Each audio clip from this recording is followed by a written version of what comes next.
KFF.com.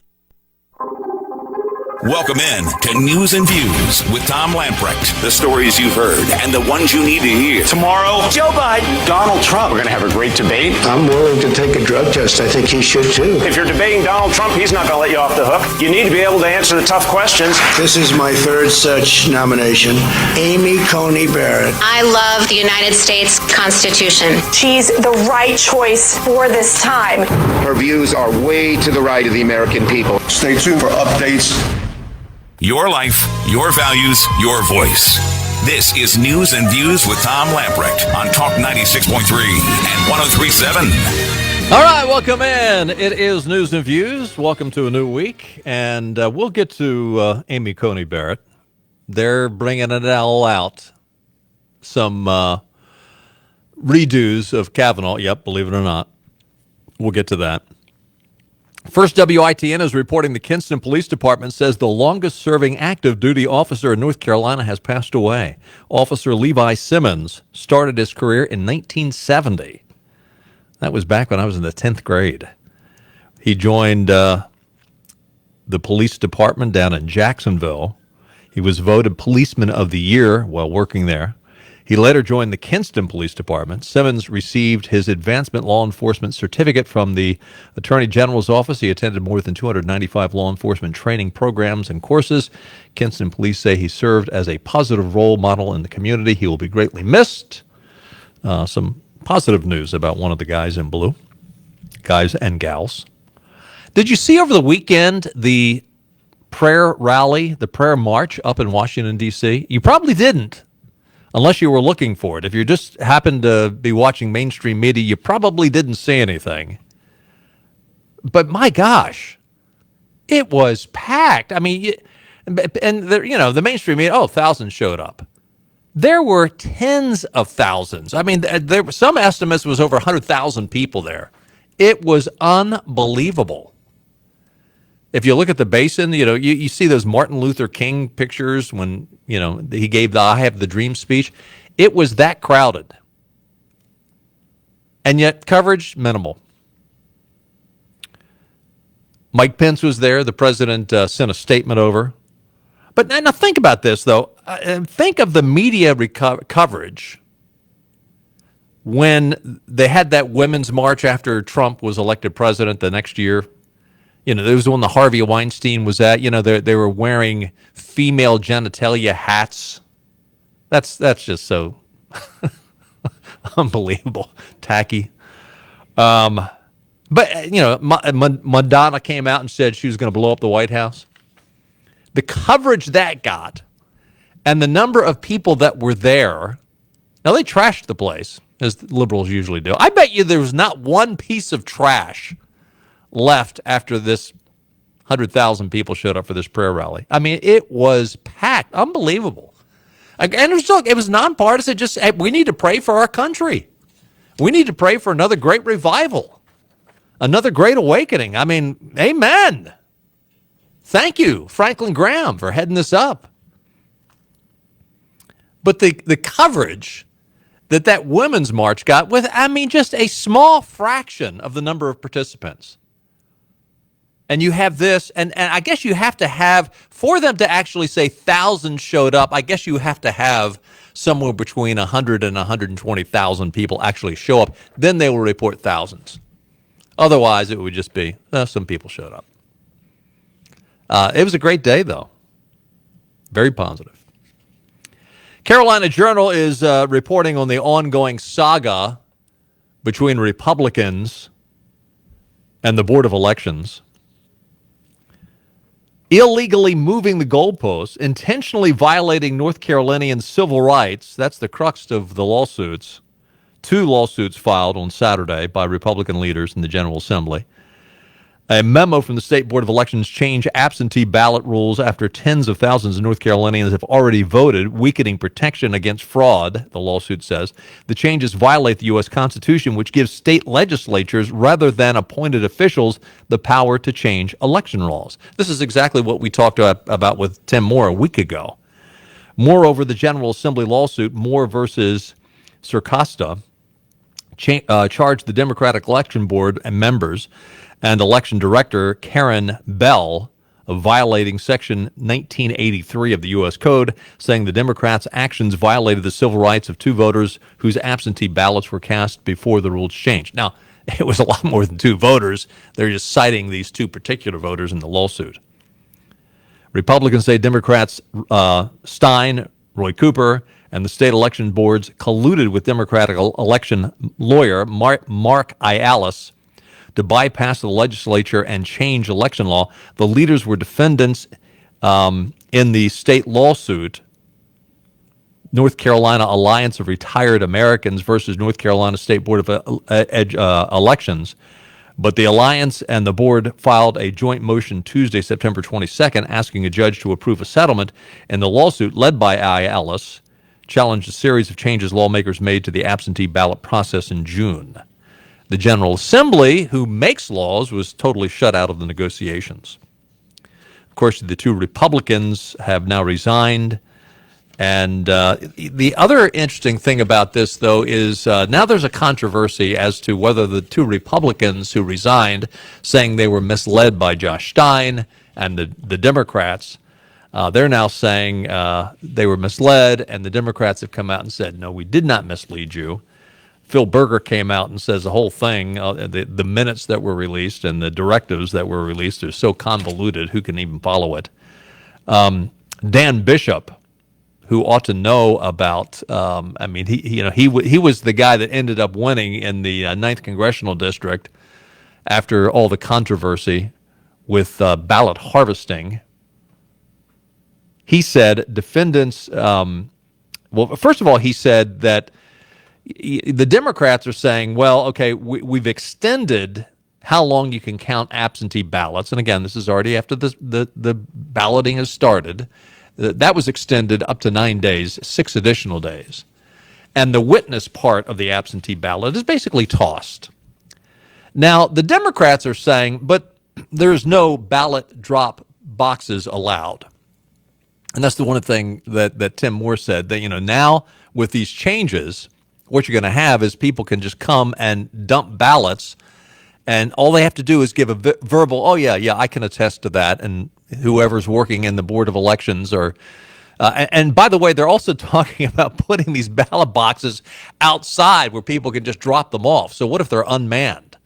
For that matter, what if they're if they're not manned and they're just sitting outside? Who's guarding them?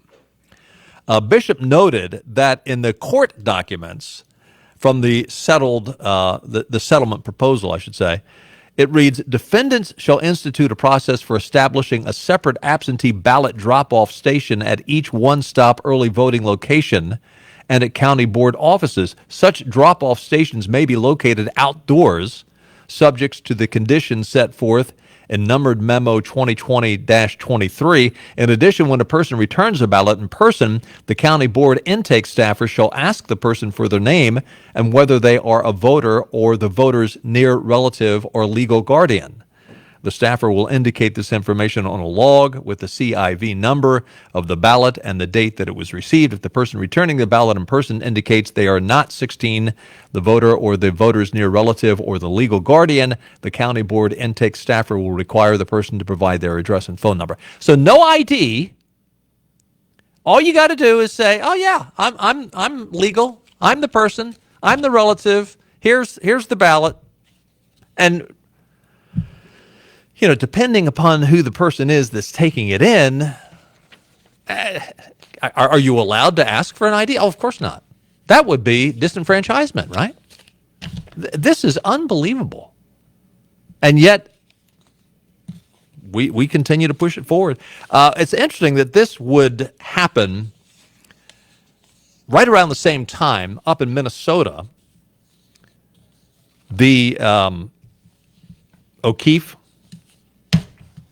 the Verity Project, they are reporting on massive illegal ballot harvesting. And it all leads back to Ilhan Omar in Minnesota. Project Veritas, an investigative reporting project that uses undercover journalists released a report Sunday night that claimed Omar's supporters in Minneapolis were illegally collecting blank ballots and bragging about it on social media. This is all out of the Somali community there, which Ilhan Omar is from Somalia originally. This is totally illegal. Hope that the U.S. Attorney in Minnesota has this and or other of her many misdeeds under serious review. If not, why not? We will win Minnesota because of her, and law enforcement saved Minneapolis and Iron O Range. That was a tweet from Donald Trump.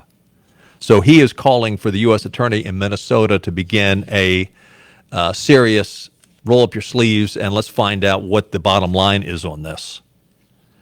O'Keefe has uncovered what appears to be a massive ongoing voter fraud scheme linked to the political machine of Ilhan Omar, the congressperson from Minnesota, one of the squad, close ties to Alexandria Ocasio-Cortez. What's interesting about this is, so she has got multiple people that are out collecting these ballots. One of the Somalis involved in this, speaking some English, some Somali, he's bragging on the video of how he has managed to, he has a carload of these ballots. Now, in Minnesota, you're only allowed to, if you're a relative, you're only allowed to forward to the election board for someone else, after it's been signed by the individual, 3 ballots. That's it. This guy had over 300. And apparently he is not the only one. And apparently Ilhan Omar is paying per ballot. I don't know, no idea how much per ballot. Not only that, but they are paying people. I mean, her cash in hand, I don't know how much George Soros has forwarded to her, but they're also paying people. First of all, they're paying people just to ask for the absentee ballot, sign it, and hand it over to one of these individuals that is harvesting the ballots. So they're paying twice. In some cases, they're paying for the individual who is the actual voter, and then they're also paying for the person that's illegally collecting the votes and making sure they voted for the right people. Beyond that, there's evidence that they're actually having people move in to Ilhan Omar's district.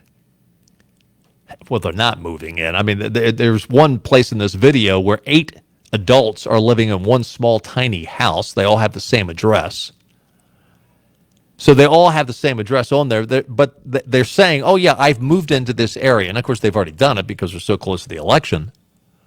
But they say, yeah, I've moved here, and I want to register to vote here in her district. And they ask for an absentee ballot.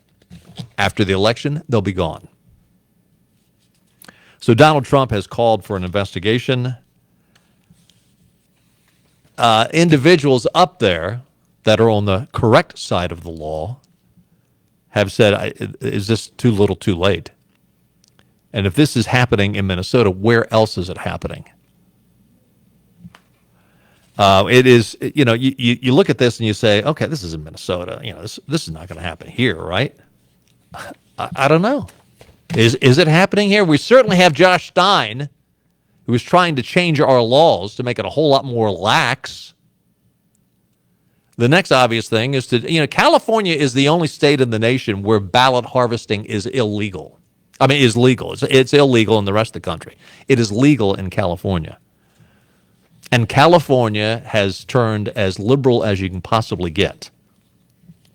Will you see that kind of thing in other parts of the country? I would say yes, you will, especially in certain states that are already turning as liberal as you possibly can turn. We've got to take a time out. Lots more to talk about. I do want to get to this whole bit with Amy Coney Barrett. The vile things that the opposition to her are doing is distasteful, is not strong enough. It is vile, it is evil, it is mean, it is ugly, but they're rolling up the shirt sleeves. They play hardball. Stay with us. We'll be right back. In this election, the health and financial security of Americans 50 plus are on the line. From preventing cuts to Social Security to protecting Medicare to lowering prescription drug prices, you deserve to cast your vote on the issues that matter to you. And AARP is here to help. We're working to make sure your voice is heard. And this year, that means voting early and voting safely. Know all your voting options, in person, from home, or absentee. And if you're not voting in person, be sure to request and return your ballot early. Everyone from working parents to family caregivers to seniors in nursing homes should be able to vote safely. So don't wait. Visit us at aarp.org/ncvotes and find out how to vote early. You deserve the peace of mind that comes with voting safely and knowing your vote will count. Learn how AARP North Carolina is fighting to protect voters 50 plus. Visit aarp.org/ncvotes today. Paid for by AARP. Hastings Ford is having an end-of-the-year closeout event on all 2020 models right now. The 21s are on the way, and this is the best time of the year to get a deal on a brand new Ford. Great prices, great trade-in values on your existing car because Hastings needs your vehicle, and great financing offers. Listen to this. 0% financing for 60 months on the Ford Expedition, plus $2,500 in trade assistance. Also 0% financing for 60 months on Explorers, Escapes, and Edges, plus additional trade assistance. Incredible pricing, great trade values, and amazing 0% financing right now during the Hastings Ford year-end closeout event. And Hastings Ford is still taking orders for the 2021 Bronco, the most talked about vehicle of the year. Go to HastingsFord.com and get details on the Bronco. And coming soon, the Mach-E Mustang, the new fully electric Ford Mustang. But the 20 models must go now during this year-end closeout at Hastings Ford. 0% financing on Expeditions, Explorers, Escapes, and Edges will not last. So act now at Hastings Ford Greenville. Transworld Business Advisors is the largest and fastest growing business brokerage and M&A firm in the world. And my buddy Tony Corey and his wife Jarma have brought this wonderful company to Greenville and northeastern North Carolina. Tony, tell us about Transworld Business Advisors. Thanks, Henry. Basically, our Transworld team here in eastern North Carolina confidentially helps both buyers and sellers with the purchase or sale of a business. So, Tony, what's the process that a buyer or a seller would go through in working with you? The best way for us to analyze what their need is for them to call us, because Transworld's been in business for over 40 years, and we can customize an approach that's right for them. For more information, you can check out our website at www.transworldeast.com, or you can call me personally on my cell phone at 252-347-9606, or transworldeast.com. Transworld Business Advisors.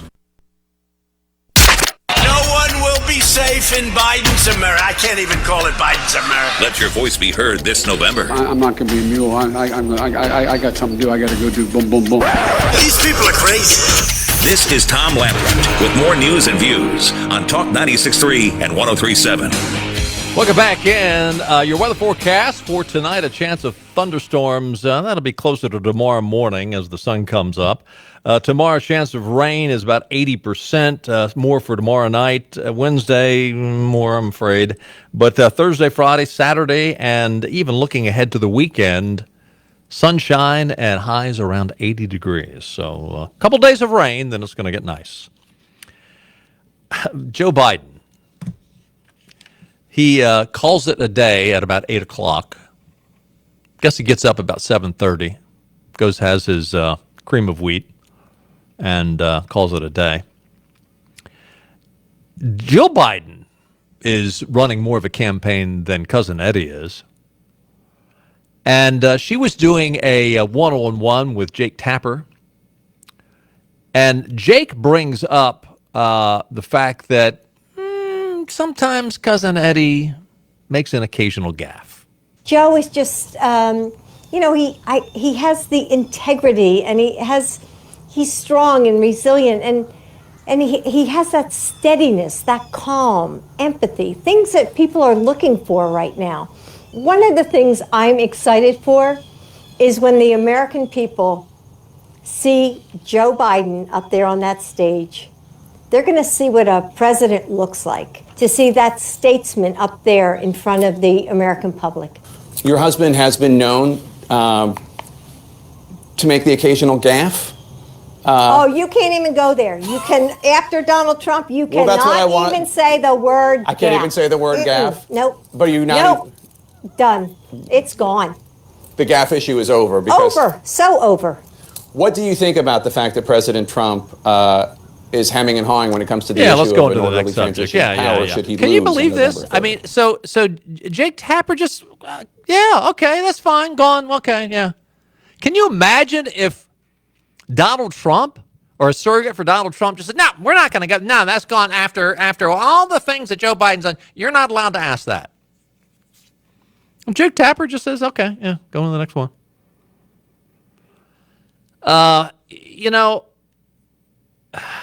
It's even more bizarre that Jill Biden doesn't even push back. Do you notice that? She doesn't say, no, he doesn't make gaffes. She knows he does. She can't argue that.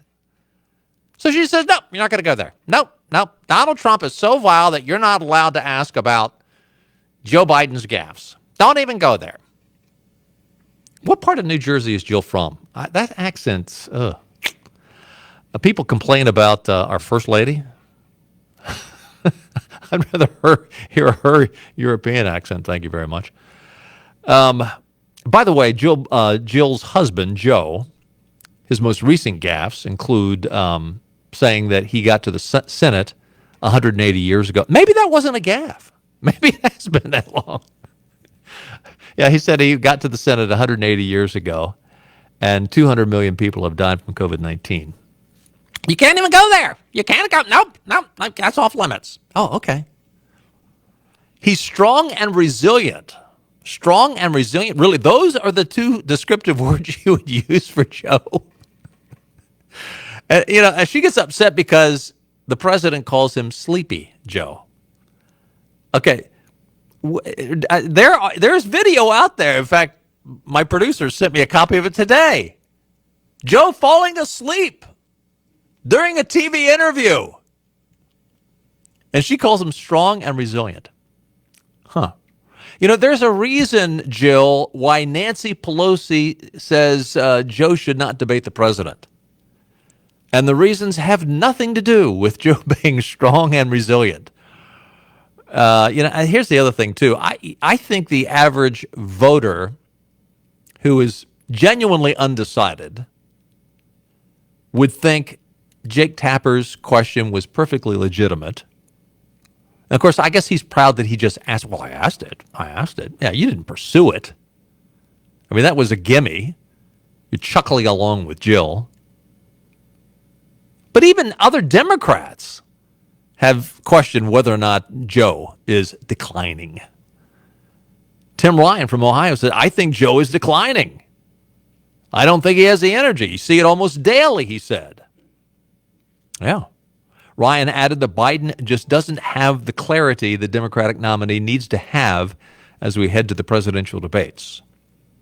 Tomorrow night, I guess I lost the bet. I mean, he might not show up yet. Come on, man. No, I'm serious, Joe. If I was a betting man, I would have said you're not going to show up. What are we talking about? Well, that's the question, and you don't know. How many times? How many push-ups you want to do here? How many times will Joe? Yeah, I want to see that tomorrow night. I want to see Joe challenge Donald Trump to how many push-ups he can do. Why the hell would I take a test? Because, Joe, there are doctors out there, Joe, that say with your condition, to get you up and at it, you might have had to have a little additive. Just like you put STP in the gas tank, they had to put some STP in your gas tank. Just saying. Come on, man. All right. I guess the debate will happen. We'll see tomorrow. Oh, and as much you got to watch TV. Oh, by the way, we're supposed to have Rich Lowry on tomorrow. I think he's going to come on at 5:40, and from the National Review to talk about the debate. That will be much watched. And this will be the most watched debate probably in the history of debates in terms of the cable and television market. Fox News will have an all-time high. That's my prediction. They will break all previous records. because it's going to be like a train wreck. I mean, it is one of those things where, if there's a bad accident, you don't want to look, but you got to look. It's a train wreck. It's like, people go to a hockey match to watch the fights. They hope the fights come. This is why people are going to watch the debate tomorrow night. They can't wait. We're going to have a lot of fun tonight. I mean. All right, let's get on to something serious. Amy Coney Barrett. Sharp lady. Attractive lady. How low will the left go? They've already gone pretty low. By the way, already they're doing a Brett Kavanaugh on her. I can't remember. Did they do this with Neil Gorsuch? I think they might have done that as well. I know they did it with Brett. That is, they're going to her alma mater to find out how vile she was in her views. Now, they're not accusing her of the sexually immoral accusations they tried to bring up against Brett Kavanaugh, which those accusations, I mean, the things they have done to so many candidates in the past, Bork, Kavanaugh, Clarence Thomas. Look, to this day, Clarence Thomas has to look back. How many years ago? Has it been 30 years now? There are still people out there that look at the Anita Hill, Clarence Thomas thing, and they still think he's guilty. What these Democrats do to these individuals are they wear these scars for the rest of their lives.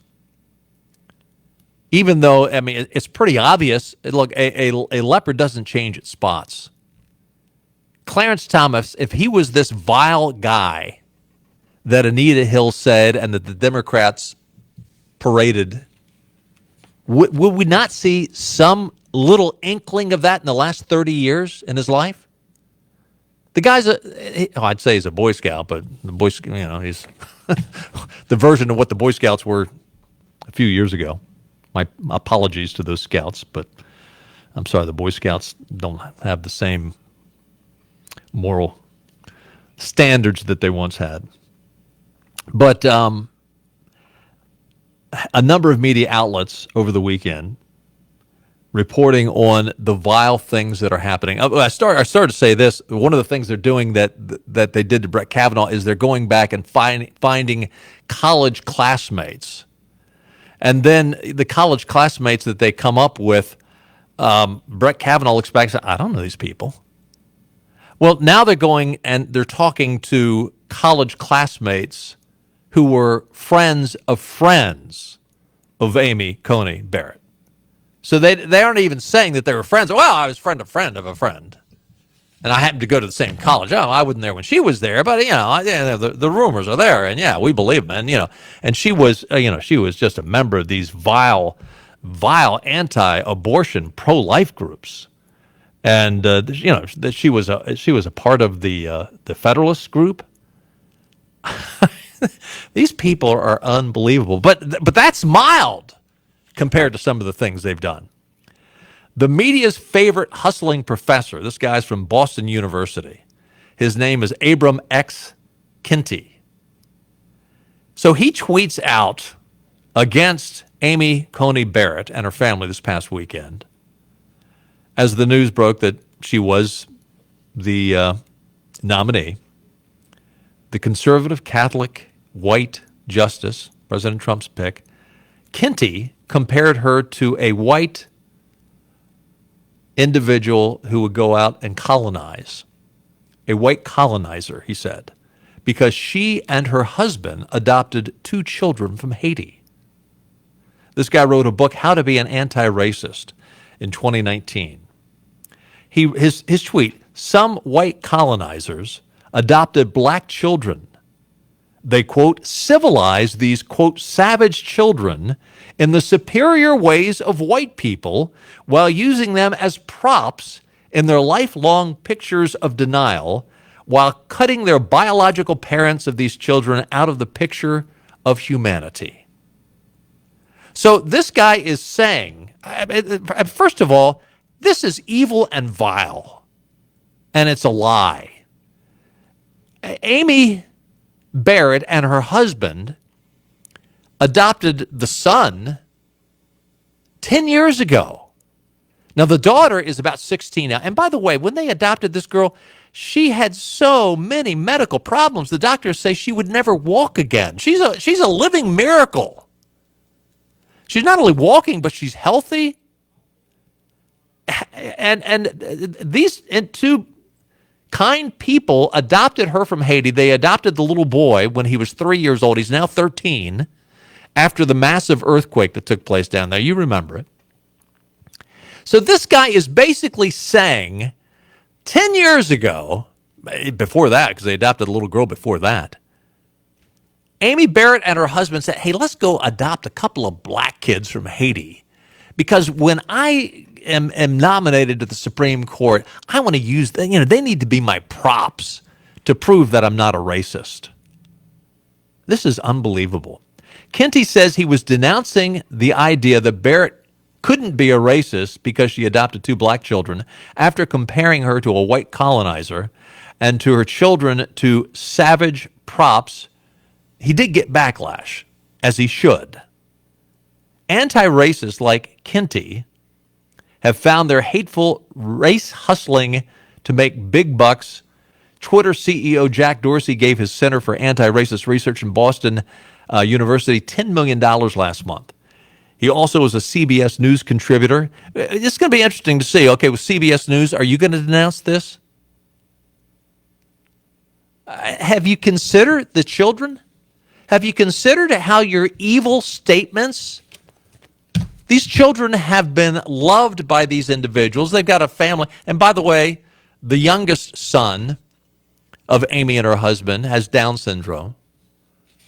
So this, and with all that this couple had, the challenges they've had, they go and now they had other biological children after they adopted these two. But really, you're going to go there. You're going to accuse these people of, they're basically racists that are using these kids as props. I mean, you talk about evil. This is evil. So how are these kids feeling now? What have you done to them? What have you put in the back of your mind? Oh, your parents don't really love you. Now, look, I'm sure, I am confident that Amy Barrett and her husband have loved these children so well that that is not going to be an issue. But unbelievable that you would even go there and throw this out. But I will say this. This type of rhetoric coming from progressives. Now, if you're a diehard liberal progressive, you're going to agree with this moron. If you're a Republican or you're conservative, you're already on Donald Trump's team. So here's the question. Where are the undecideds? I will say, and I don't, without any hesitation, the vast majority of thinking Americans that are now undecided, of course, that might be an oxymoron. I think if you're a thinking American, you ought to be decided by now. But if you're in that category, I think they are going to flee from the progressive side of the equation after hearing this kind of rhetoric. There's more. There's more. Washington Times is reporting Republicans are now unloading on Dana Hole. This guy is a Democrat, congressional office campaign worker, super lib, Dana Hole guy. He tweeted on Friday that he, quote, would love to know which adoption agency Amy Coney Barrett and her husband used to adopt the two children that they bought from Haiti. So he's basically saying, well, you purchased these kids. He goes on, quote, so here is the question. Does the press even investigate details of Barrett's adoptions from Haiti? Some adoptions from Haiti were legit. Many were sketchy as hell. And if the press learned they were unethical and maybe illegal adoptions, would they report it? Or not because it involves her children, Holt tweeted. Tom Cotton said, disgusting. Yes, thank you, Tom. The left is now smearing Amy Coney Barrett for adopting children. He also said this is the most predictable thing that the Democrats would do this. Josh Hawley said the Dems' game plan, nothing but raw bigotry and hate. And he says this will not stand, and I agree. I don't think it's going to stand. If these people are so short-sighted that they think this type of bullying, that the American public can't see through this. And granted, this is with the mainstream media carrying the water. This is vile. It is evil. It goes beyond the pale. And yet this is how Democrats operate.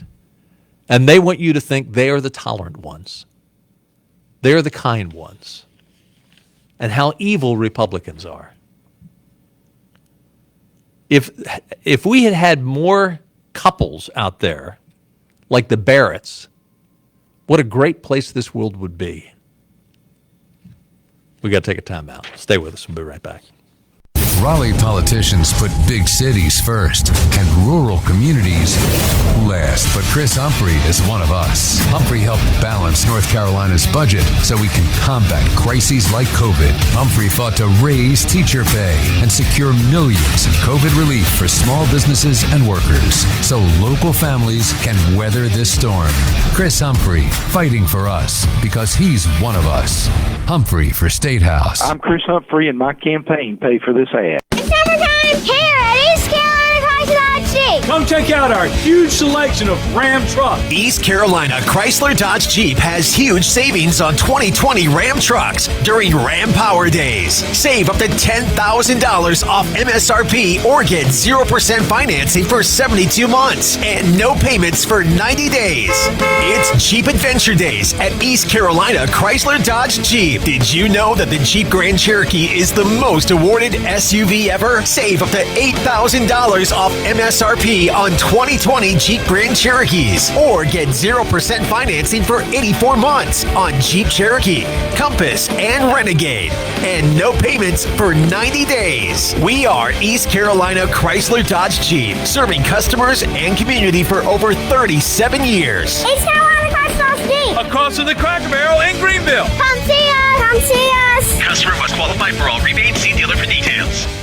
Scotland Eckhart Pine has a great supply of rustic white oak, the wood that homeowners are trying to find for the finest homes throughout the eastern seaboard. Rustic white oak can handle kids, pets, and the stresses of daily life, and it always looks great. Scotland Eckhart Pine has long links and wide planks, the best of the best that create the look that discriminating homeowners are seeking. Call 252-536-1348 or go to snhartpine.com today and give your home the wow factor with help from Scotland Eckhart Pine.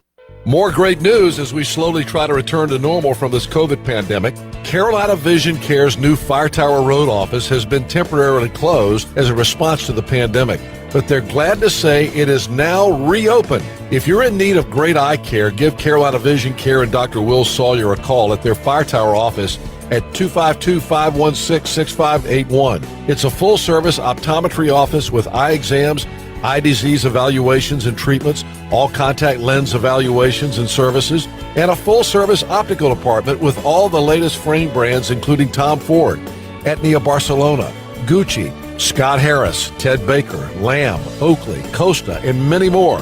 Give them a call at 252-516-6581 or stop by. And don't forget the main office of Carolina Vision Care on West Arlington Boulevard near Physicians East, where Dr. Tom, Scott, and Natalie McIntosh provide great eye care at Carolina Vision Care. From the governor on down to the city council, we've got your updates on all things COVID and more. For the latest on the outbreak on Talk 96.3 and 103.7. Now, back to news and views. All right, welcome back in. The other big story over the weekend is this New York Times piece, which is a non-story about Donald Trump's tax returns. You know, they're hoping you don't know anything about accounting. And I'm not an accountant, but I know enough to know, okay, there's a difference between breaking the law and taking every deduction that you're entitled to. Tim Worstall, who's a writer at the Washington Examiner, did an op-ed. It makes a great point. Donald Trump's taxes, I mean, they're coming out, and a couple of points to make, by the way. First of all, the New York Times might find themselves in legal trouble. It is a federal crime for any federal, state, or local government employee to release a tax return without the consent of the taxpayer. Ditto for tax lawyers, CPAs, enrolled agents, and other tax professionals. Interestingly, it's also illegal to print or publish tax returns or information from them. Section 7213 of the Internal Revenue Code prescribes that each violation here is a felony punishable by $5,000 or 5 years in federal prison, plus the cost of prosecution. Federal employees so convicted are to lose their jobs. That sounds like a pretty good description of what the New York Times has done. But, they're coming out and saying, well, Donald Trump, he must be doing something illegal because he's paid no dollars in these years and just $750 in this year. Well, you know what? Let's look at the New York Times. They save up losses. They had a loss of $500 million. The New York Times had a loss of $500 million in 2006. They lost $70 million in 2008. Which they put against, now I don't know if they have any future profits, they put those losses against future profits. Well, every company and business that's large enough to hire a good accounting firm is going to use every reasonable, sensible tax deduction that's allowed by law. The New York Times does it, and Donald Trump did it. There's no story there. They also took depreciation on buildings, $8 million a quarter. They pay consultants, and this is the New York Times that does this. And now they're trying to they're turning around while they do this. They're accusing Donald Trump of doing something nefarious. Donald Trump gets the same protection from federal tax law that everybody else does, including the New York Times. There's no smoking gun there. You know what? A business enterprise, they oftentimes rob Peter to pay Paul. They'll take a loss to counter their profits in another area. That's what Donald Trump did. There's no there. And anybody that has just an inkling, I mean, every accountant in the United States, and Benny Hardy, who sits in with me often, is an accountant. He's, by and large, accountants are conservative. But every accountant in the United States look at this and they're laughing. They're saying, what are you talking about, New York Times? What Donald Trump did, every large company does. We got to take another time out. Stay with us. You know it's easy. Buying a Toyota with Massey Toyota's Easy Pass. You can save time when you start your deal online from the comfort of your own home or office. There's no runaround, just great prices and great service. When you shop online at Massey Toyota, you get our best prices. Plus, you can value your trade and get pre-approved quickly and easily. We'll even deliver your Toyota right to your door. Small town, big savings since 1938. Massey Toyota in Kinston. Hidden phone trade-ins, hidden plan requirements, hidden catches. You won't find them at US Cellular because we speak fair. Plus, when you switch right now, you can get $500 off the latest phones. Upgrade to fair. Upgrade to US Cellular. Requires new postpaid service plan, new line port in, credit approval, qualified smartphone purchase, and comes via monthly bill credit on a 30-month RIC. Taxes, fees, and additional terms apply. Does the idea of going to your local US Cellular store make you feel a bit uncomfortable? Tired of the hassle of waiting and wearing a mask? Let Toby Williams and his outside sales team take away that worry. They will come right to your home or office and drop your phone off on the porch or at the front desk for you. Saving you time and worry is what the Cellular Warehouse team is all about. Call Toby Williams today at 252-799-7051. That's 252-799-7051. And let them help you with all your wireless needs. Cellular Warehouse, your local U.S. Cellular authorized agent.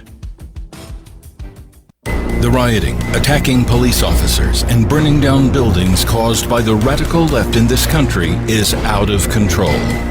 They pretend to fight for justice, but instead, they are communist revolutionaries who are taking advantage of a situation to further their radical agenda. They want absolute lawlessness and chaos. while G.K. Butterfield and his boss Nancy Pelosi enable the lawlessness, Sandy Smith is fighting back. Sandy supports our police officers and understands we need them to defend our communities. And she understands that we need the right to keep and bear arms so we can defend ourselves. I'm Sandy Smith, candidate for Congress, and I proudly approve this message. I ask for your vote because I support safe communities, law and order, and our police. I will protect your guns and your right to use them. Paid for by Sandy Smith for Congress. SandySmithNC.com. That's what sleeping with a CPAP sounds like. If you can't use CPAP, imagine pressing a button and it sounding like this. That's sleeping with Inspire. No mask, no hose, just sleep. Inspire is a sleep apnea treatment that works inside the body with one click of a remote. That's right, just a button. If you have sleep apnea, great sleep awaits at InspireSleep.com. That's InspireSleep.com. Inspire. Sleep apnea innovation. No mask, no hose, just sleep. Talk to your doctor to see if Inspire is right for you and review important safety information at InspireSleep.com. Back to news and views. Talk 96.3 and 103.7. Welcome back in. News and views for a Monday. So out in California, there was a Trump rally, and some Black Lives Matters folks got into the fray. What is really curious, speaking of the New York Times, this story of a woman by the name of Tatiana Turner. She was on the Black Lives Matter side. She decided she was going to plow into the Trump supporters, which she did. She got in her car, she hit the gas, and she is now charged with attempted murder. Didn't hear about it? Well, maybe it's because the New York Times didn't report on it. They reported that there was an attempted murder charge because a woman drove into a group of individuals. Somehow the New York Times forgot. I'm sure it was an honest mistake. They somehow forgot to put in that she was on the Black Lives Matter side and that she plowed into a bunch of Trump supporters. Do you think that had anything to do with the story? You think that might have been an important part? Not according to the New York Times. Now, compare this. And look, I'm not justifying anything that the idiot in Charlottesville did when he hit that young lady. Whatever that guy got, he deserved and then some. But remember, I mean, we're still getting coverage off of that. How many years ago did that happen? 3.5 years ago? Have you heard anything about this? Did you hear anything about the fact that... And now we heard when it happened in Charlottesville, boy, we knew real right away that it was some, skinhead white nationalist who ran over this girl. But somehow the New York Times, just must just been errors in omission. You think? Queen Nancy, she is wanting to get all the folks on her side to make sure they win in November. She urged her congressional colleagues to bolster their support for Democratic candidates to attempt to shore up the type of majority the party would need if the 2020 presidential election reached her chamber.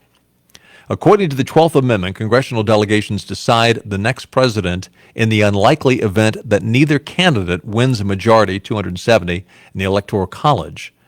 Going into the election, Trump has the upper hand as his party controls more state delegations, 26 versus Democrats 22, even though Democrats outnumber Republicans in total representatives.